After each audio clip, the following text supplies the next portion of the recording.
We're going to continue from last week, like we're in the fourth or fifth class right now. And you see what we were discussing, actually, Kabbalistically is going to explain what's the point of, eating matzah. What do we accomplish when we eat matzah?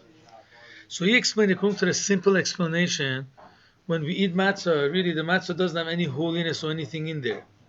When we eat it, it makes us think about the exodus from Egypt, that God took us out of Egypt. So that will strengthen our faith in God. That's the way the Sefer HaChinuch was one of the rabbis that lived close to 700 years ago. So that's the explanation that he gives.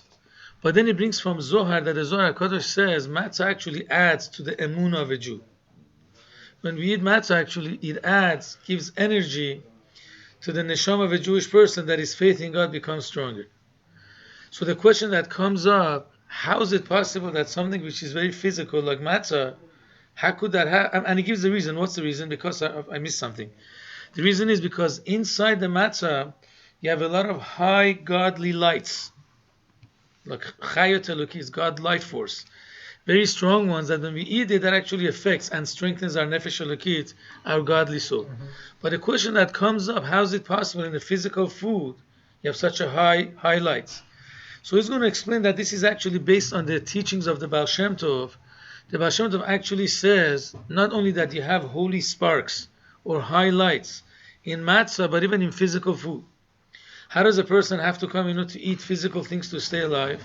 So it says because in them you have very, very high orot, you have very high level of lights or sparks, that when a person eats it, that gives him strength. Mm-hmm. So to explain that, he goes on, beholding on in the second part. He brings a question from the Arizal. The Arizal says, how is it possible that a person has to come and eat physical things to stay alive? Isn't our level higher than animals? We are. We are higher than plants too. So why would he have to come to something lower than us to stay alive? So the Arizal says that the answer is hinted in the Torah, because when the Jews were getting man in the desert, they had no bread. So it says that Hashem taught us, Kilo ala lechem levado yichi adam. A person doesn't live on bread alone. What do we live on? Al kol Matzah pi Hashem. But whatever comes out of God's mouth. What does Matzah pi Hashem? What do you mean it comes out of God's mouth? What is that?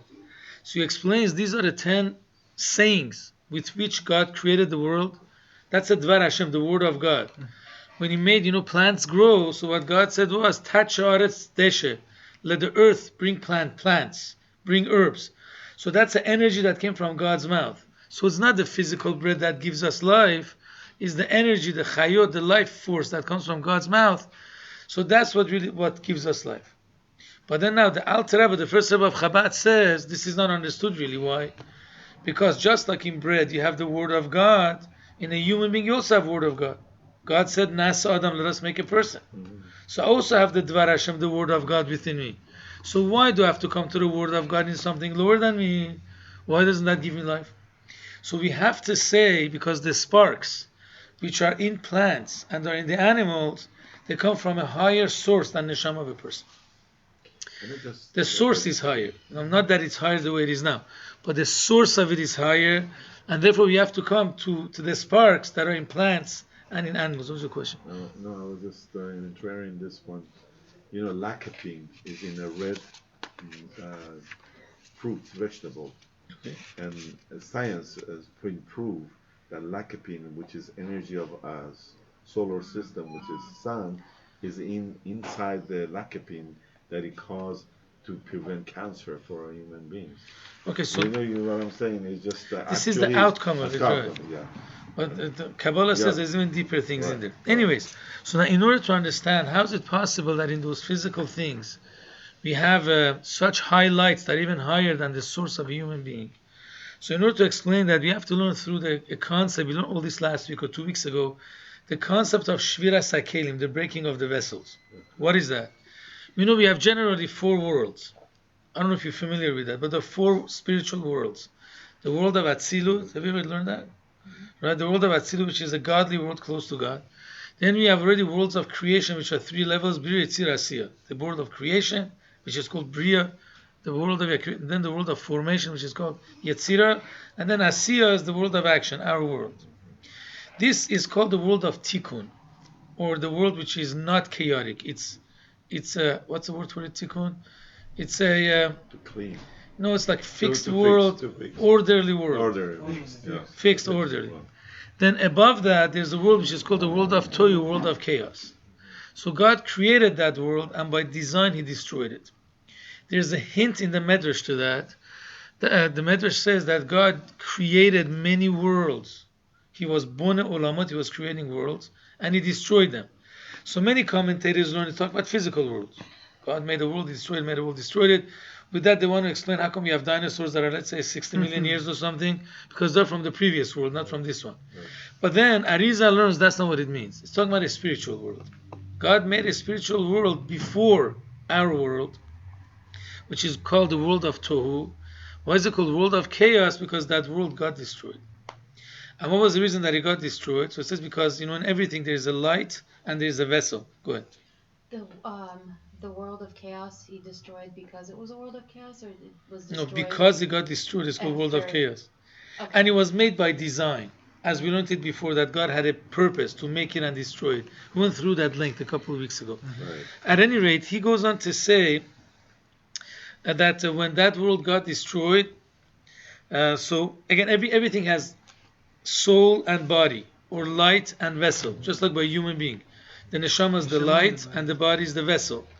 So over there you have the 10 sefirot, 10 faculties of God. There is light and there is the vessel. In the world of chaos, the light was too much. There was too much revelation of God. And therefore the vessel wasn't able to tolerate it. For example, if you put too much light in somebody's eyes, if the light is too much, not only doesn't help me to see, actually blinds me. Or we find in the Gemara, for example, there were 4 rabbis that went to Pardes, they went to Gan Eden, and Rabbi Akiva was the only one that went in and came out in peace. But one of them actually lost his mind. That was Ben Azai. And there was the other one, Elisha, that he actually became non-religious. So even though the whole purpose of going to Gan Eden is to get more understanding of God, to become more religious, but because it was too much for him, not only that didn't serve the purpose, he actually became totally non-religious. Same thing in the world of chaos, the light of God is so much that the vessels couldn't take it and therefore they broke. And from that, what? They tried to do a shortcut. Right, so anyways, they broke. So then what happens is the sparks of that world fell into our physical world. Right. Okay? So everything that you have in the physical world, not a human being, they have in them the sparks from the world of Tohu, which is a much higher world. A human being comes from the lower world, which is the world of Tikkun. Okay, and why is that world called world of Tikkun, orderly world? Because over there God put the light and the vessels in a very orderly fashion that they don't break. Okay, and that's and a human being also comes from that world. Now, where was the main world of chaos? So this goes to a very, very deep explanation. I hope I'm going to explain it properly. Mm-hmm. He goes on to say, within the sphere of 10 faculties of God, we have the midot, the emotions, and we have the intellectual side of God. Which things got broken? There was a destruction in the midot, in the emotions. Of God. Of the godly emotions. Godly emotions. Not really in the intellectual part. Why? He explains, because why did the world have chaos? Because the light was too much and the vessels were too little. Where do you have too much of a light? So if you look at a person's faculties, the emotions are things that really have no limits. If they're not curbed by the brain. Mm-hmm. That's why when you have a little kid that his brain is not developed yet, every small thing makes him mad. Right. Every little thing makes him very happy. Right.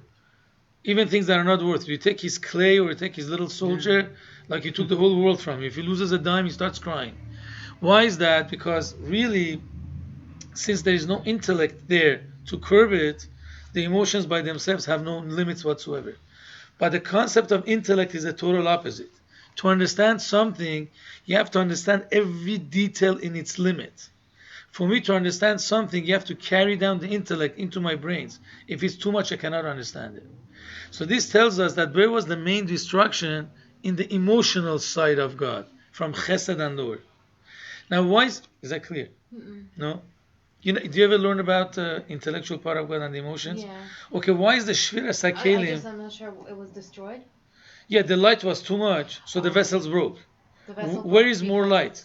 Only in emotions. Okay. Intellect is always limits, you know what I'm saying? Otherwise you don't understand it at all. Yeah. The concept of intellect is that you understand every small detail in its limit. Not only that, for me to understand, you have to carry it down to the limitation of my head. So intellect has limits, but emotions don't have. Capacity. Exactly. So now, why is it that really emotions don't have any limits? So here Chassidus goes to a very, very deep explanation. He says the truth is because emotions have a much deeper source in the soul than intellect. We usually think differently. Since intellect is higher, so it's a lot more deeper in the soul. Chassidus says the opposite. Really, the emotions are a lot deeper rooted in the soul than the brain. What's the proof to that? The proof is, let's say if you love something, right? Or let's say if I have emotion towards something, the entire soul is carried. It's not that a part of me likes it. Not only that, the emotions are the expression of the essence of the soul. You get it touched, connect. Like, for example, whatever I'm into, if let's say somebody is a very physical, coarse person, he loves physical things. His entire soul is carried to that. You know what I'm saying? It's not that only one part of me loves. The emotions are where the entire soul is expressed through that emotion. What kind of person is he? If his whole thought and being is in physical things, he's a physical person. But the intellect is only a small faculty in a person. The way God created us, in order to reveal the emotion, it's revealed through the brain. You know what I'm saying? When I understand something is good for me, then that creates an emotion and curbs it. But that's only the revelation of it. Really, it comes from a much deeper source in the soul. So now let's go back to the root of it.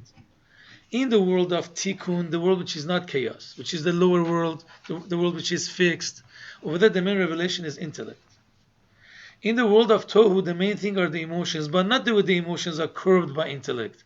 The way the emotions are in their source, which is a lot stronger, which is a lot higher.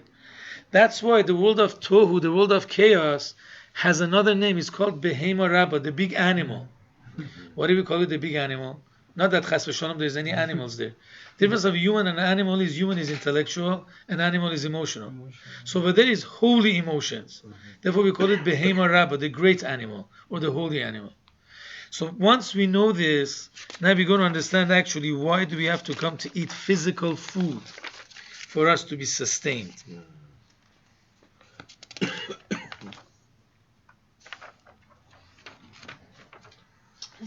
Just to clarify, the world of Tikkun is the world of order, which is the world of intellect mostly. And It's the mostly reason the intellect. world of chaos became the world of chaos after it was destroyed was because the vessel couldn't hold the light, and which was mostly the emotions. Exactly, because emotions have no limits. And the way the emotions are before they're curbed by the intellect. Because the world of two is higher. Anyways, now he's going to give us another reason also why there was Shviras HaKelim. One reason we said because there was too much light. Another reason is because the emotions are very strong.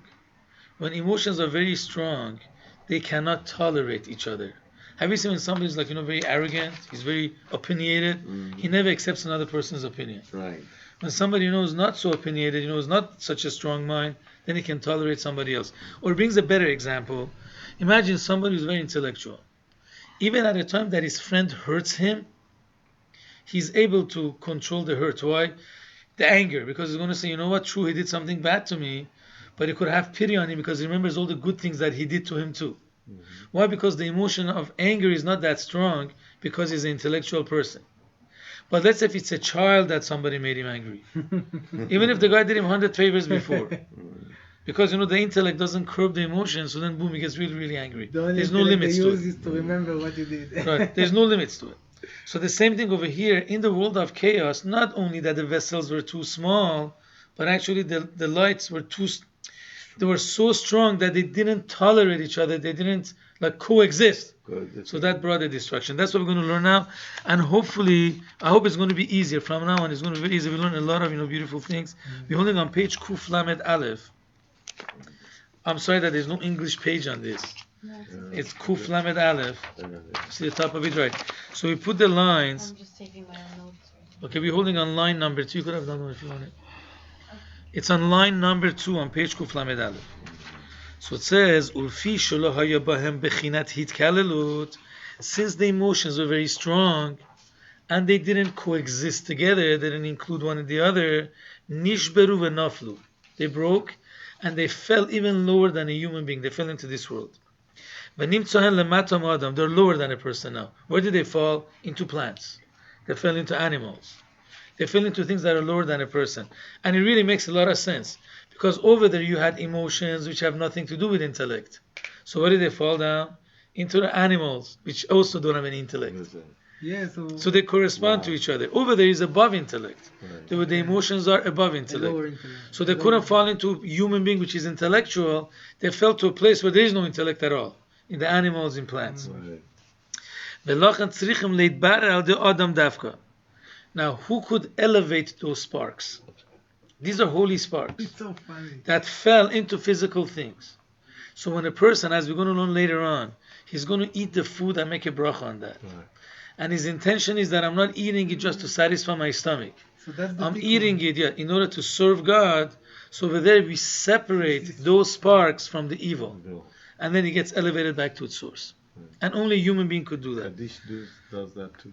Kaddish? Kaddish elevates a soul. So the Yeah. same things. It's the same idea. Yeah, same We're idea. talking about you take Yeah, the yeah. sparks and the physical Yeah, things. right. Ki bechokhma itberur kanan. As we said, a person with his wisdom, we learned that before, why Right. wisdom could separate them or elevate them, that's the way it is. Right.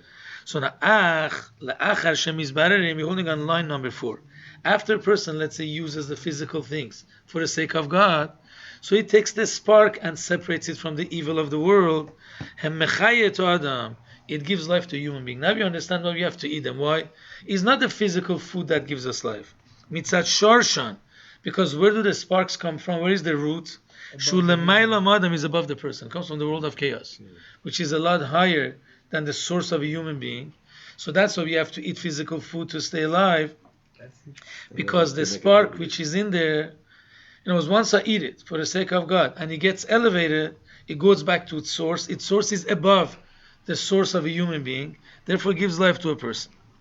So why do you have to keep kosher if that's the case? The same thing. Oh, why do we have to keep kosher? But you can't elevate everything. Right. Food which is not kosher, it's so evil Yeah. that you cannot separate the good from bad. Right.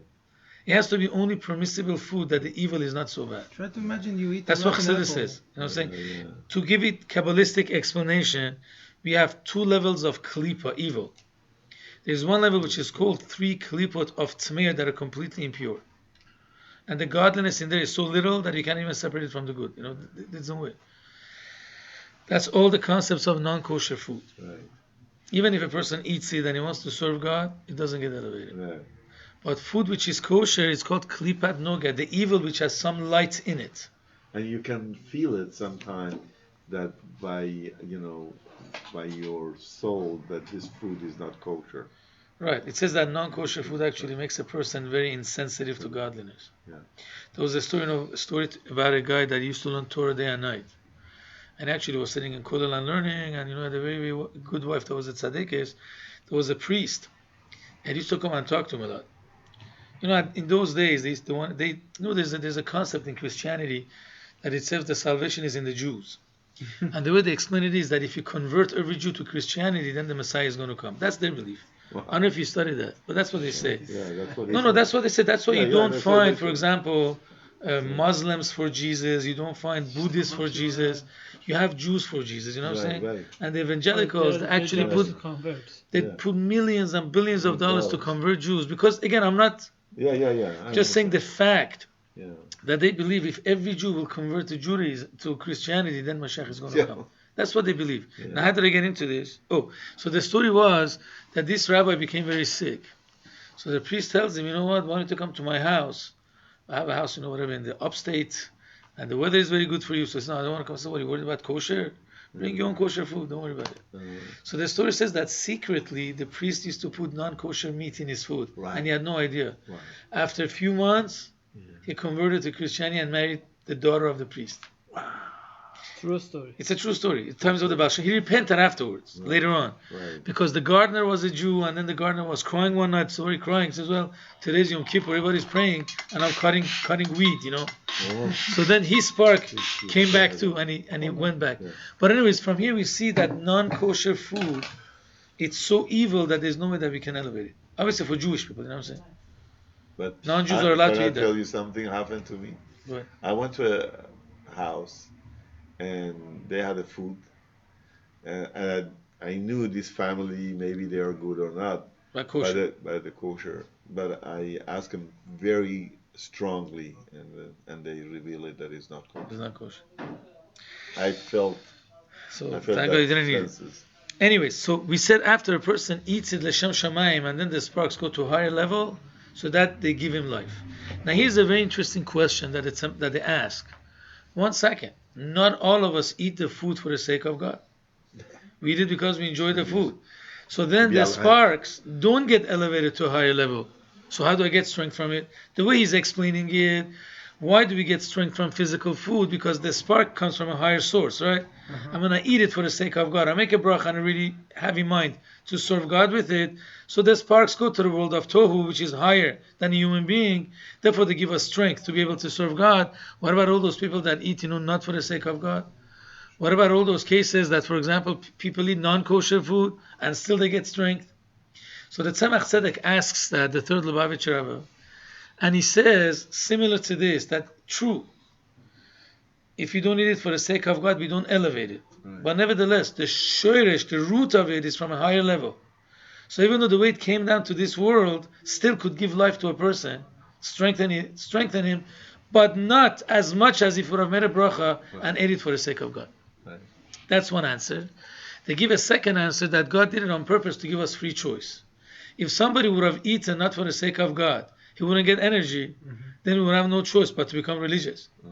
If I eat the food, so in order to give us free choice, the way God made it is, even if you don't eat for the sake of God, it still gives you strength. Right. Obviously not a spiritual strength, but more of a physical strength. So now he brings actually a hint in the pasuk.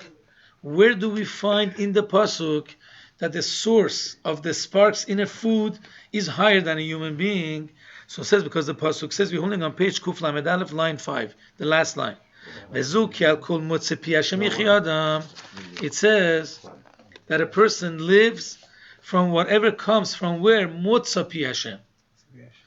If you wanted to say word of God, could have said ki al kol pi Hashem, from the mouth of God. How come it says Moitze, the source of the word of God? Moitze pi Hashem is where the word of God comes from. Motzah means to take out. Yeah. But Exit, right? So Pi Hashem are the 10 words, 10 sayings that God created the world. But Motzah Pi Hashem is the source where these 10 words come from. What does Motzah mean? So he explains it.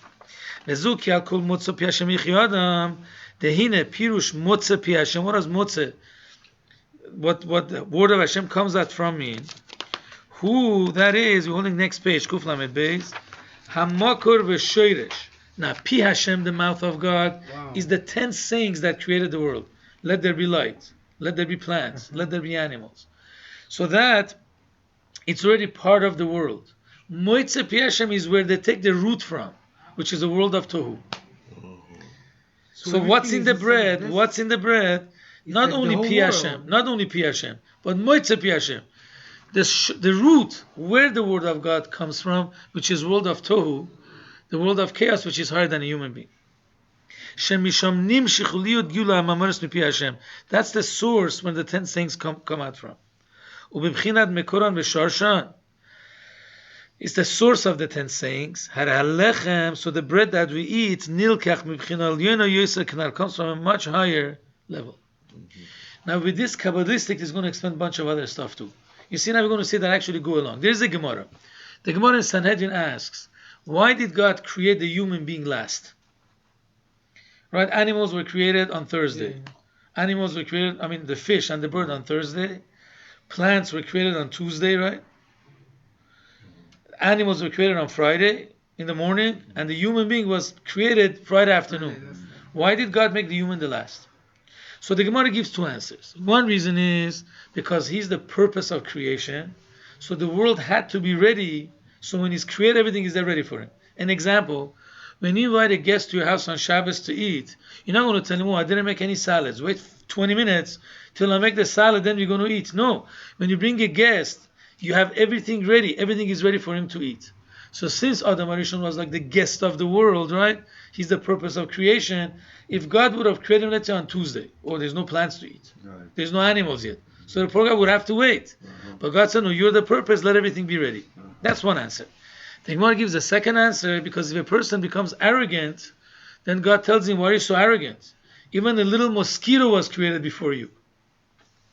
Right. So when a person becomes arrogant, right, he doesn't do what his purpose is. This is why my older brother, he always told me, you're nothing. Just remember, you're nothing. Don't try to think that you're God. Don't try to think that you're like somebody. You know, stay still. Know who you are. Again, but the Gemara says if a person is sinful, he's arrogant, he sins. So then we tell him, don't be so arrogant. Because even a mosquito was created before you. Now he's going to give a Kabbalistic reason. Right. Now that we understood, because their shoresh, their root, comes from a higher level spiritually, so therefore they were created before too. Since that level spiritually is higher than the human being, because a human being comes from the world of tikkun, the world which is orderly. But all these animals, the spark which gives them life, where do they come from? They come from the world of chaos, which is higher in level. So since in level they're higher in the root, so they were created in time before a human being too. So it's like an unending circle. Well, it happens every second. Yeah, you This have is to happening like, every single give second. back to do the tikkun and get it back to your own body. Right, but then we didn't do tikkun completely. There's a bunch of other things we have to do Yeah, tikkun of course. in our life. Bezrat Hashem, ייתן לנו לעשות הכל. Bezrat Hashem. But is that clear now? You see, Kabbalistically, it's a lot deeper. But According- it makes sense. Yeah, it does, of course. It's one Torah. Sorry, according to the Gemara, a man was created last, either because he's the purpose, everything has to be ready, or to remind him, don't be so arrogant. Even a mosquito was created before you. According to the Kabbalistic reason, because the sparks, which are inside the food and the animals, they come from a higher level. So they have an advantage. Since they come from a higher level spiritually, at least the sparks. Not the animal itself, the spark that gives it life. So therefore, he was created before too. So let's do it again on page Kuf Lamed Bet, the second line. Lezu hatam shamaymer nase adam. That's why when God said, let's make man, hu achron ba'asara maimorat. He's the last one in the 10 sayings. Why? Shamamaro tachivetotzaaretz, because the earlier sayings of God, let the earth bring out herbs. Or let's say, let animals come out. Kulam hem koidmim lemaymer nase adam. They all were created before. They came before human being. Now you understand why. For the aforementioned reason. Because where is the source of the animals and the plants? From the world of chaos, which is higher than the world of tikkun. That's the source of human being. So far it's clear. Now the thing that we're going to learn now, you see, the Alter Rebbe is going to bring a very big chidush. When I eat food, right, and it gives me strength, is it giving strength to my physical body, so therefore I have more energy to utilize? It depends. Or is it that it actually gives strength to the faculties of my soul? Depends. Well, that Yeah, one of the actually goes two. to faculty of soul. It's have to be. It's have to be like. Is it both or only one? You need Both. to do the It should be blessing to both. get it to. No, to I'm your talking. soul. I understand Both. It should that. be After both. you make the blessing, after it gets elevated, right? I eat the bread. That's it. When I don't eat, right, I can't think. I'm very Right. weak. Right. When I eat, I could think. Is it because when I eat, that strengthens the body, therefore the body could work harder? I think the But it soul- really doesn't act to my intellect, doesn't add to my intellect? Or is it that the sparks actually give strength to the faculty of the soul? So it's going to sit over here. That's what we're going to learn now. If it's with the prey, yes. If it's Yeah, I'm with saying the- if with you the- if you made a with bracha, the- let's say. yeah. If you made a bracha, whatever. You I think with what you intend intellectual. to eat this food For to sake get, of God? for sake of understanding Hashem and get a benefit of the I'm not talking about the godly soul. No. I'm talking about, let's say, the The animals, the physical yeah. soul that we have, the animal soul. Yeah. Is it that only gives strength to the physical body, so the body has more energy, he could think better? Or does it actually add to the intellect? You know, it's complicated Not- Why does it have because to be an or? It could be an and. For example, Yeah, and I'm has sorry. to Is it God. only this or and both of them? So the Alter Rebbe is going to say it's both of them. both. Yeah, So the both. first proof is not so strong, but it brings a second proof which is very, very strong. It's amazing the way he proves it. Right, We're holding on page 6. I'm sorry, on page Kuf Lamed, base line 6. right. Velochen Omar Rab Nachman, ask the question of Rab Nachman. The day before, he didn't have the answer. The next day, he gave the answer. So they asked him, how come you didn't know it yesterday? Today you know it. So says, "V'haidulo amrit lach be'urta." Why didn't I give you the reason yesterday? Dulo achli bisra de tura, because I didn't eat beef yesterday. Uh-huh. I didn't eat the flesh of a cow. Right. What does that mean? So there's an argument what it means. Tosfot in that Gemara explains he simply didn't eat, he was fasting. Oh, Okay. I guess their main food those days was meat and wine. right, Right? If you go to France, it's Yeah. cheese and wine. right. You go to all these, you'll used to be meat and wine. Well, actually, And a lot of there was not that kartoshkas. much Anyway, so he says because Tosfot says he was fasting the day before, he didn't eat meat, so I couldn't think. So what does that mean? We could simply learn he was weak, but she couldn't think. You know, when a person is weak, he can't think. So the Alter Rebbe says no. Move on, from this you understand on line 7. It doesn't only strengthen his body, but it actually adds in his intellect. He makes him smarter. right. Shel Adam. Now the proof here is not that strong, because I could argue and say, who says that? You're saying that he strengthened his brains, Right. his intellect. Maybe not. Maybe only strengthened his physical body. Right. So brings the second thing. We find the rabbis tell us, Abba.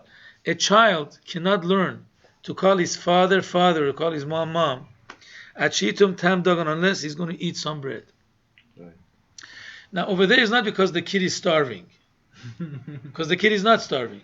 Doesn't have it. But it says the only way that he could say father, he's going to recognize that this is dad, and he's going to call him father, is only if he's going to eat bread, wheat. So whether you can't say it strengthens his body, therefore could speak, the kid was never weak, he never fasted before. What does teach us, that actually strengthens his intellect. That's a very strong proof. We see clearly, but a child is not that he was fasting the day before, so he couldn't call his father father. He was eating something else, whatever, supplements, mother's milk, whatever he was doing. But once he reaches an age that he starts chewing bread, then he could recognize and call his parents, either father or mother. Why? Why does the food give such? Does that make sense to you? No. No, because a child eats, I mean, you can puree bread and feed it. I mean, are you saying like physically a child, a baby is He has to eat wheat, not bread actually. If it's cookies, if it's, let's say, cereal that's made from wheat, whatever it is, he has to have wheat. Well, I guess I'm having a hard time buying that argument because a baby can still eat wheat at a very young age. When? I mean, you can Yeah, when he's 6-7 months. even younger if you can have a little, maybe chew it up for. No, I understand. I mean, it doesn't become smart overnight, No, but it's the effect of the wheat. That's what he's saying. Okay. So taking the words of the rabbis, let's say we take it for granted, right? Let's say we accept what they said. Now, but it's not because the kid is weak. It's obviously because it strengthens his knowledge, his understanding, that this is his dad. Like they said, you know, in Kemach and Torah, you know, without flour, you don't have Torah. Over there is money. If you don't have money, you can't study. Nothing to do with this. So if you don't feed a child at all ever wheat, Maybe he never called his dad dad. Maybe it's a good question. My home is gluten free. I don't know. Mhm. But you ate bread when you were a child. You had wheat when you were a No, kid. no. So your mind is very developed. Don't worry about it. Don't worry about it. It says why? Because the root of the sparks that are in the food from the world of chaos, which is much higher than a human being, which comes from the orderly world. Therefore, they could strengthen even the intellect of a human being. Okay, so this is how we got so far. Right. Now he's going to go along. Not only that the sparks strengthen the human intellect, they actually strengthen the godly soul too. So we learned just the 3 steps. Step number 1, that the food that we eat, because he has sparks higher than a human being, strengthens the body. Not only that he strengthens the body, he strengthens the intellect, but the human intellect.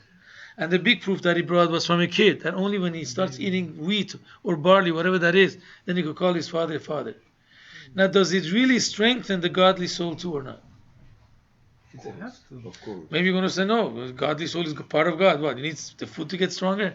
No. So it says yes, because the root of those sparks come from the world of chaos, from the world of Tohu, Right. which is higher than the godly soul, so actually strengthens even the godly soul, if eats the food properly. Yeah, because what you explained to us before about every food that we think it's like lower than us, actually It's higher has than us. sparks. Exactly. Yeah, That's exactly what just I was making it just makes sense. That's exactly what I was going to say now. That's regardless of like the intention the person has. No, to for eat the it, soul, he right? has to have a pure intention. Otherwise, it doesn't strengthen the neshama. For the kosher food. Yeah, if he eats it for the sake of the pleasure, I see it what might you're saying. strengthen his body, it might strengthen his human intellect, but he actually lowers the godly soul. Interesting. Told you. That's what So let's go. Let's go a little bit further. You see, we could actually maybe finish a little bit earlier. We're going to go to chapter 3, but I don't know if I should start it this week or not. Otherwise, we're going to do a story of the Baal Shem Tov afterwards. So if you cut it like 10-15 minutes short. Because next we're going to go into new thing. It's going to go to Matzah. No more bread and these things. We said Matzah has even higher sparks than the bread that we eat. Holding on page Kuf Lamed Gimel, line 1. The Kemoiken, similar to this, Yuvan Bavidas Hashem, you understand, in the service of God, that the food that we eat, the sparks that's in there, it actually strengthens the godly soul to serve God. So the godly soul gets strength. Shezu inyan birurim the rapach nitzutz in the toyu. Now it comes with a new concept. We said the sparks, right? The root of whatever, the physical food, the beef, it comes from a much higher level and it came into the physical world. Now, how many sparks do we have? So it says there are altogether 288 sparks. So when there was a Shviras HaKelim, when the vessels broke, it was a world of chaos, right? There was some holiness in the vessels because before they broke, they received godly light. So those sparks, there were 288. In second line, Shemelubashim b'dvarim agashmiyim. They are in physical things. When a person separates the sparks from the food because he eats it for the sake of God, what happens is they go up to the source of our soul. Actually, they reach higher than our soul. So they actually give strength to the godly soul too. So what does when you eat what are the sparks? What are the sparks? No, when you eat the sparks. When you eat the food, there's sparks in there that gives it life. I understand. Okay. You're saying when you eat it with the intention and the bracha and the kosher and everything involved in it, that's what helps. Right. So then it goes your above. soul and above. Exactly. So it strengthens the soul. I have another question. Yeah. But the same food also makes you sick. If it's unhealthy food, that's a physical side No, of it. when you get old, you get sick. Okay, that's a physical have to side of it. It's eat not the the spark. physical That's because of the side. physical side, not the holy spark of it. Hopefully Isaac when it comes. A little bit It's the later. physical part of it. I think so. Anyway, see, what I wanted to go through is before we go further, Yeah, go ahead. Please. where do we find that there's such a thing as 288 sparks? Everything that Kabbalah says has to have a hint in the Torah. Where do we find a hint in the Torah that there's 288 sparks? And then number two, these 288 sparks came to this world close to 6,000 years ago. How is it that so many years has passed, Yes. You want me more? Okay, sure. See, how is it possible that after 6,000 years that has passed, we were not able to elevate the 288 sparks? It doesn't make sense. Besides that, when the Jews came out of Egypt, it says Erev Rav, a mixed multitude came out with the Jews, right? Erev Rav Allah Itam. So it says in books of Kabbalah, Rav, the numerical value is 202, because Resh is 200, Beis is 2. So the Jews elevated 202 sparks. So they, Within 210 years that they were in Egypt, they elevated 202 sparks. Now we came out of Egypt more than 3,000 years ago. Why is it that we couldn't elevate the other 86? It doesn't really make sense. So we're going to learn that in footnote number 3 in the bottom. It's very little letters. He's going to answer both questions. First of all, where do we find the hint that there is 288 sparks? And number 2, why does it take so long to elevate it? So look what it says. On footnote number 3, it's a very, very basic thing. It's actually a very important thing. Let's go to footnote number 34. Rapach Nitzutzos. It says, Mispar Rapach Nitzutzo, this number of 288 sparks, Nirmaz Beloshon HaKosuv, has a hint at the beginning of creation. It says when God made the earth, Veruach Elokim, the Spirit of God, Merachefet al Pnei Hamayim, was hovering on the water. In the beginning of creation, probably is the third pasuk. It says when God made the world, right? The world was covered with water. There was nothing. There was no earth yet. There was earth, but it was covered with water. Veruach Elokim, the Spirit of God, Merachefet, was hovering on the water. So it says in books of Kabbalah, what is Merachefet? Cut into two parts. Otiot rapach met. You have the rapach. You see the first letter is mem. Mhm. The last letter is tov. Me rachefet. Mem and tov means met, dead. What's the middle ones? Resh chespe, which is rapach. 288. 288 sparks died. Rapach, the 288 sparks, they died. They fell down to this world. They died. That's the hint. Shem rapach nitzutzot shel olam shatu shenafu lamata. They fell down to this physical world. Velochan yikram bechinas meis. That's why we call them dead, because they're not in that godly level anymore. They fell down from the level. They came to the world of impurity. So now, mispar rapach hu bechinat hapirud shel hanitzutzin shenaflu kemo she'adayin ba'atzilus. When we say 288 sparks, those 288 sparks are the way they are in the world of Atzilut. They didn't get to our physical world yet. Remember we said there's 4 worlds in the orderly world. World of Atzilut, Bria, Yetzirah, Asiya. Atzilut is the godly world. Then you have 3 worlds, which is creation. So those are the The first, 288 is as soon as they came out from the world of chaos. the first. But till they 12 come to our physical world, Shezurei Shit Yeridatom, that's the beginning of their downfall. Shaz Nispazru Lemispar Rapach, then there were only 288. Aval Achar Kach, we only footnote 34. But afterwards, Keshenaflu Matzilut Lolam Abriya, when they came from the world of Atzilut to the lower world, world of Bria, world of creation, as I call Nitzutz Merapach Nitzutz Ivana, every spark from the 288 sparks, Mitchalek L'chalokim Ramud, it actually splits into many, many parts. It's no more 288. It's amazing. It becomes thousands and tens of thousands of sparks. So that's when it comes another world lower than Atzilut. Ukshanaflu Mibriya, so when they go from the world of Bria to the lower world, the world of Yetzirah, as Anitchalku Od L'chalokim and Nitzutzos Ktanim, they even split into more sparks. This is still in the world of angels, the world of Yetzirah. Once they come to our physical world, they were actually divided to tens of thousands of new sparks. Wait, what splits the sparks? Dude, But if you as they go think about lower, it, they split, they become more. if you think about it, it's like when you like having a baby. It's like, you know, The cells, yeah. Yeah. Is it like they split, they become small. You see, an example to understand, I don't know if you understand it better, but similar to that. asparagus? You see, that's asparagus is the more you go smaller on top, and Right. you just keep growing It becomes more. more. See, one of the examples that maybe makes us understand, it says that there's 600,000 souls, right? Number of 600,000 Jews that came out of Egypt. But now you have 14 million Jews. They have So, a so spark what, in we don't there. have neshamas anymore, but only 600,000 have souls. So the Arizal explains those are general souls, but they're called sharashim, the roots. So they are Once going- they they are split, going to They one call it vessel. the stem cell. right? How would That's it- good. So then they split. So that's why it's called nitzutz. Nitzutz. It's a spark of the soul. Are the sparks in the world or they're in us? It's in us. everything. In us. It's in everything. The food. If not for the spark, it wouldn't be alive. Right. Can we actually like know exactly where the sparks are? Or no, it's kind of just We don't know. It's very Wherever. spiritual. mitzvahs and all that. You don't need know. to be in a higher level. You need to be a tzaddik to see the spark. Slicha. Isn't it everywhere in everything? Even in this cup, you can elevate anything in your Right. home. Exactly. If you use this for the sake of God, you elevate it. Okay. When you bring So guests actually to the spark it's in is everything. everywhere. It's in inside everything. this carpet, inside this You're right. plastic. Otherwise, it wouldn't be existing. They're all there. These like 4 words you need I have to pass say to something about the understand food. I that. know. Take it easy, He man. knows For what- me, I like to think of food as energy to begin with.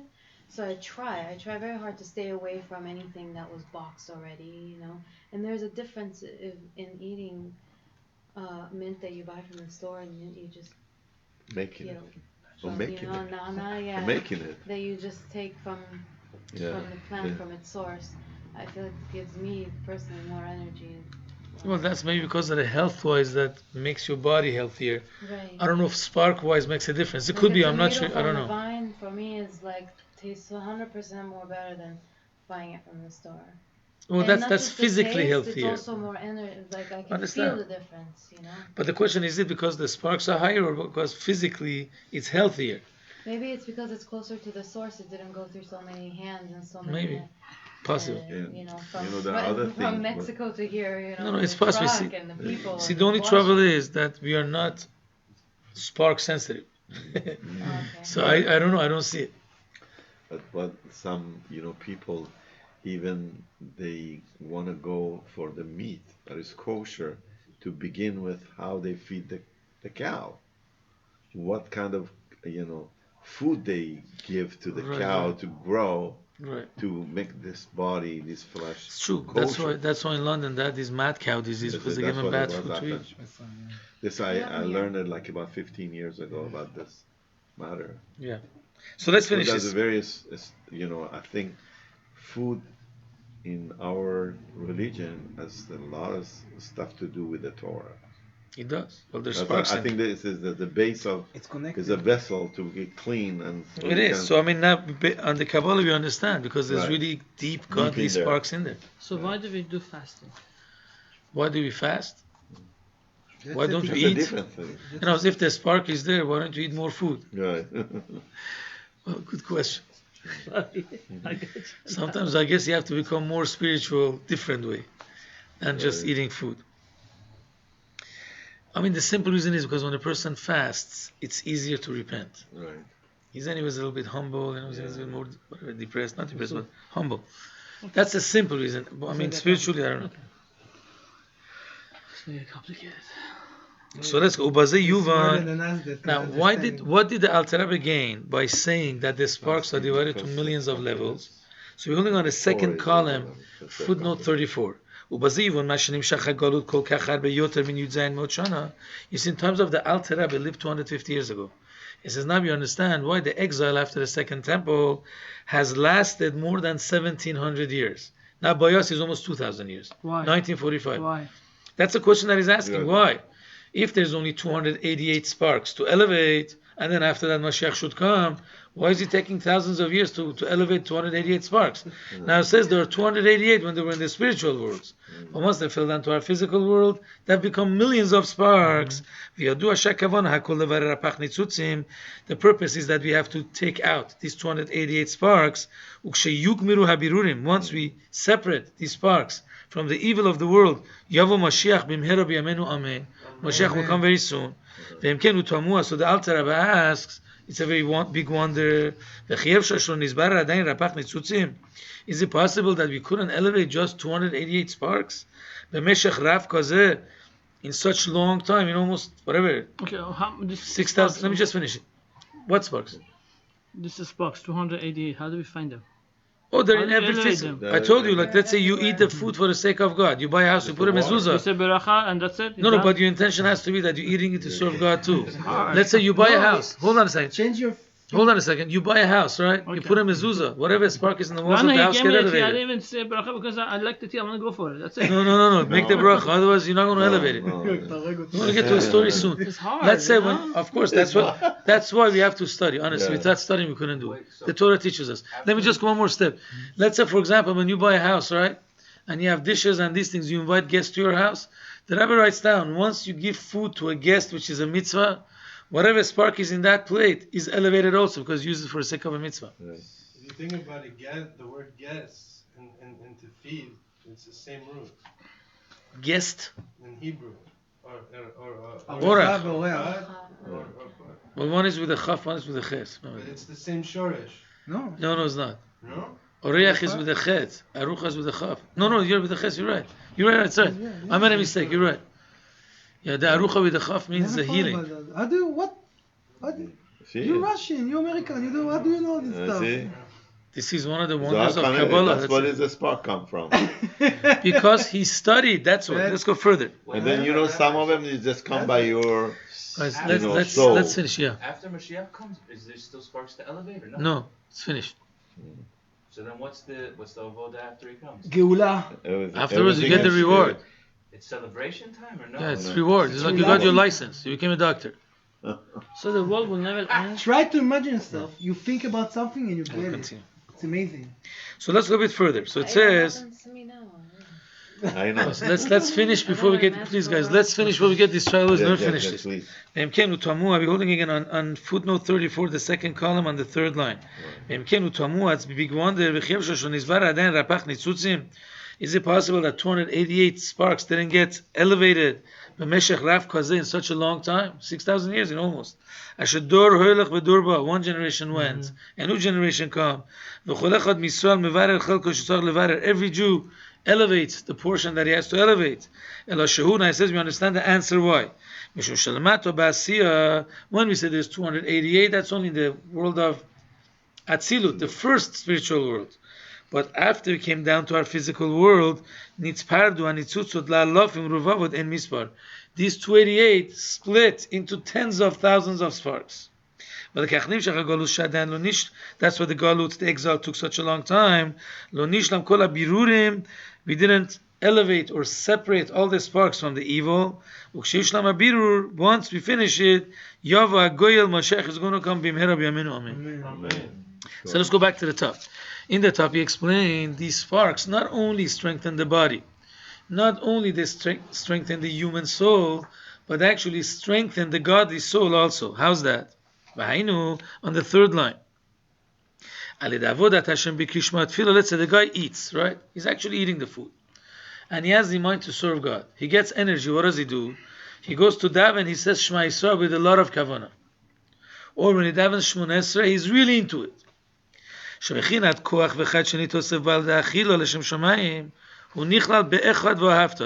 now when he ate the food, that gave energy to him. How is his godly soul able to come to love God? If he wouldn't eat the food, he wouldn't have the energy. So his learning is not that only his body got the energy. It gave strength to his godly soul too. When he says, I love you, God, I have to love God, Hashem, your God. So what happens is, where does the soul get so much strength? To have this great love when he's praying from the sparks in the food. It actually, not only that he gives, it adds to the contemplation of the soul and the excitement of his love to God. Because he ate the food, his neshama is more excited now. When he, there's more excitement when he says Shema, or when it comes to love of God, because he ate the food. Otherwise, he wouldn't be able to do that. He says, so his contemplation and his love and fear of God, it becomes even stronger more than the godly soul itself. We learn it simply that the body became stronger, not the godly soul. That's why he's able to think about God. He comes with the chidush, not only that strengthens the body, it gives more strength to the godly soul even. So the love of the godly soul becomes more through eating L'Shem Shamayim. It's amazing. The whole world says the opposite. Yeah. The eating makes you more coarse, makes you lower. He says, no, if he eats it really L'Shem Shamayim, the sparks that are in the food, because they get elevated, they strengthen the neshama. So the eating is good. If it's for the sake of God. God, yes. Why? Because of the previous reason. Because in that you have the 288 sparks that came from the world of chaos, tohu, much higher than the world of tikkun, where the neshama comes from, the godly soul. That's why they have the power to give strength even in the intellect and the emotions of the godly soul. Bekriyat when he says the Shema, Tefillah when he prays, Ve'eseka Torah Mitzvah when he does Torah and Mitzvot. So once we finish this, Be'ezrat Hashem, we're going to go next week, that we're going to learn about Matzah, what strength the Matzah has. Now we have a couple minutes. Yeah. These are one of the strange stories of the Baal Shem Tov. I really love this story, but because you see what happens is, so many times in Halach and Shulchan Aruch, we learn that something is not important at all. There are things that really are not important. You do it, you get reward. You don't do it, no big deal. So then when you have the stories of the Baal Shem Tov, he teaches us that things that sometimes in halacha are not important, they're actually even more important than halacha. What's the story? You know that the Gemara says you have to have 3 meals on Shabbat. According to the Gemara, you have to wash, you have to eat bread 3 times. Right? When it comes to Saturday night, the Gemara only says, just like you set your table Erev Shabbat, right? To welcome Shabbat, you have to set your table after Shabbat too, to escort the Shabbat, right? So over there, the Gemara says, if anything, one of the Amoraim, one of the rabbis of the Gemara, used to make like a piece of meat for the Melava Malka for the Right. fourth meal.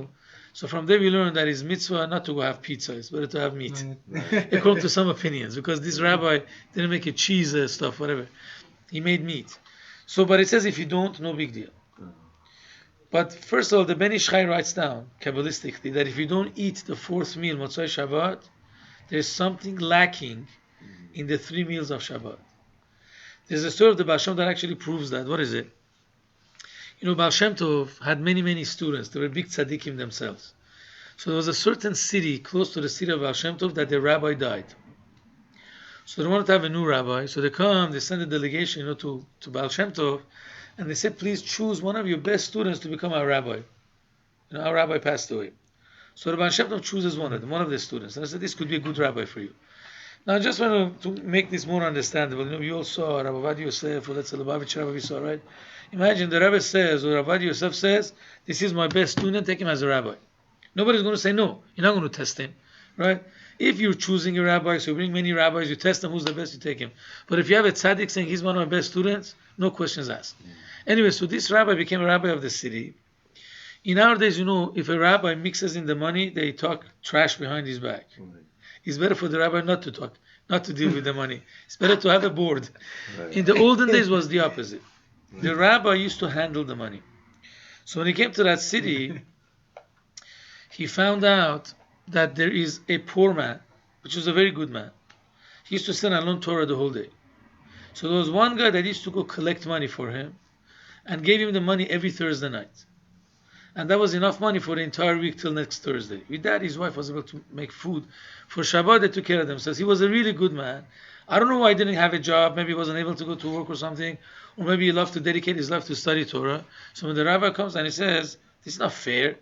Why is one guy collecting money for this guy? We have many other better causes. Everybody should collect the money, bring it to the main, you know, charity box. And we give, everybody's going to get it too. Anyways, once he said that, every week people gave less and less and less money to this poor man. He's called Ani Ben Tovim. That means a decent poor man. That's what he was called. So finally, one Thursday, he comes and he says, sorry, nobody gave money. So he went home, he had no food for Shabbos that Thursday night. And then him and his wife were crying. So that brought a very great accusation against this rabbi, student of the Baal Shem Tov. Then he made a second mistake. You know, in America, this doesn't apply because thank God there's so many people living here. But in small villages, if I have, let's say, a business that I sell meat, you can't go and open up another meat store across me because you're destroying my business. You know, I was one time in Kfar Chabad.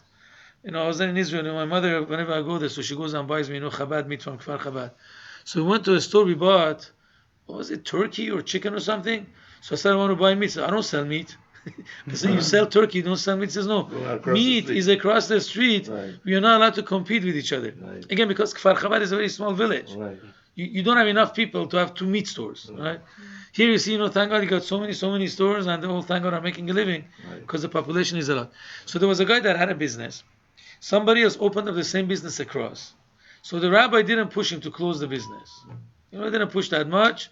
And the other guy went and opened up the second business also. So this brought a second accusation against him. So the accusation came that, you know, Hashem is going to send the Satan to bother this guy. So now the Satan was afraid. He says, he's a student of the Baal Shem Tov. I can't mess up with him. The Satan was afraid of the Baal Shem Tov. I only found there was one guy that the Satan was afraid of, Moshe Rabbeinu, you know. Honestly, that's the Medrash says it. I never knew. But the story says he was afraid of the Baal Shem Tov too. So God says, don't worry about it. I'm going to remove his soul from under the leadership of the Baal Shem Tov. You could go possess his soul. Wow. So his soul was possessed by the Satan. That's what happened. Rabbi's soul was possessed? Yeah, because of these 2 mistakes that he made. Now this rabbi had a very interesting custom. He did not daven with a minyan on Shabbat morning. He davened at home. And the reason for that is because many people get distracted in a synagogue. They can't concentrate. They could pray much better at home. I know myself that the Lubavitch Rabbi, before his wife passed away, he used to pray Shachrit during the week alone at home. Or in his office, whatever. He used to only come out Mondays and Thursdays to hear the Torah.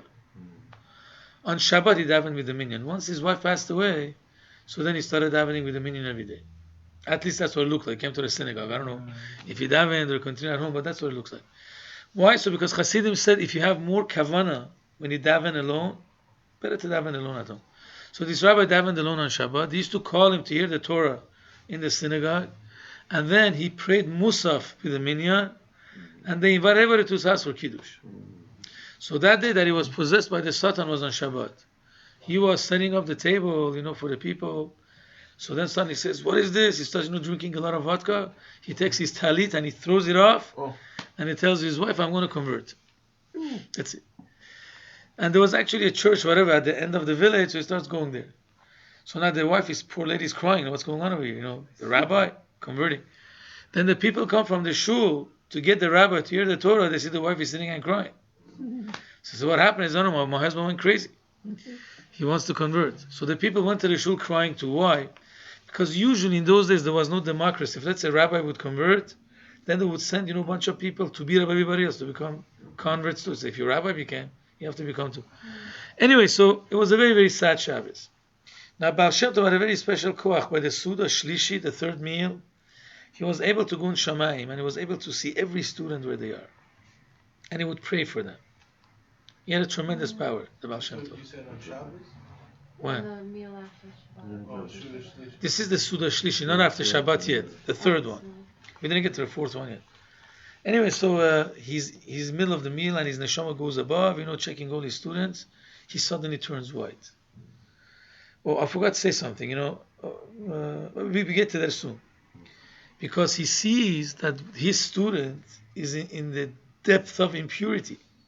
He's going there to convert. So, he's trying to pray. He says, God, come on, does he have any merits that we could save him from the hands of the Satan? He was possessed by the Satan. So they said, no, he has no merit, none of the merits help. So Hashem is looking and he says, what? I could find one merit for him. If he ate bread by the fourth meal every Saturday night, so the merit is so much that it could save him from the hands of the Satan. Find out, look at his records, did he actually wash and eat bread by the fourth meal? So they check it, he always washed. Wow. So Rabbi Hashem Tov told one of his students, when he made the bracha on the hamotzi, so it says here. That's what very enforcing in Chabad community to have shalshudas. No, in Chabad they don't eat bread by the third meal. They eat bread by the fourth meal. Yeah, fourth meal. That's what I'm saying. Yeah. What's the reason behind the rabbi? I was wondering why don't they wash? There's a sikh of the rabbi that he says why. It's a very high level that you can't sit and eat bread. But anyways, but by the Sephardim they wash 3 times. What? that you shouldn't? You should not wash. Chabad doesn't wash. But you see what happens is, according to the Ben Ish Chai, according to the Sephardim, you have to wash 3 times on Shabbat. Also Saturday night you have to wash. Right. Anyway, so he gives the bread to a student and he says, here, take this bread and just go. You'll find out where to go. Now what happened to this guy that went to convert? He drank a lot of vodka. So he's coming, half drunk to the church. And then the priest sees him and he says, oh wow, we got a big fish this time, rabbi, with a beard and everything. All 9 yards, as they say. He wants to convert, but he had no time for him because he was busy. So he tells the doorman, you know what, just take him to the next door, and the guy seems to be drunk. Put a lot of vodka next to him so he shouldn't, suddenly wake up, what am I doing here? He's going to run away. Make sure that he's going to drink a lot. So he's going to stay here. When I have time, I'm going to convert him. Anyway, so the guy's in the room, maybe, whatever, half an hour, he gets up, another cup of, vodka, and he falls back asleep, Anyway, so this student of Baal Shem Tov is taking the bread, he's going. It's a very strange story. Suddenly he feels that there's a lot of sand under his feet. It was very hard for him to walk. It was from the Satan, sounds like Avram Avinu stories. When he went to Shech Tisan, like a river came in front of him, he couldn't go. Sounds like one of those stories. He's trying to go, whatever, he's working hard, he goes, passes the sand.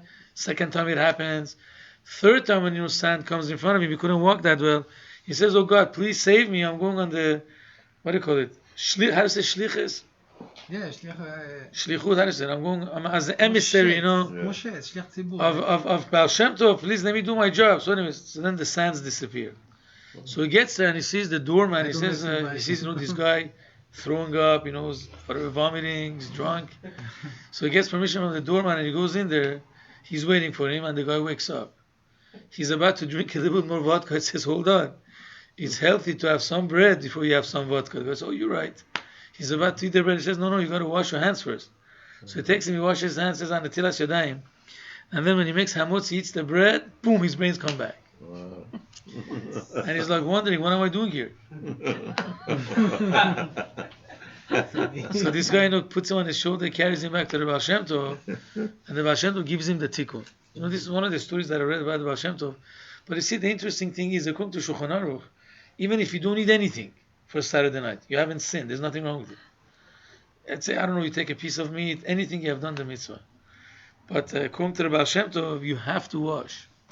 And the merit is so much that actually saved this guy from the hand of the Satan.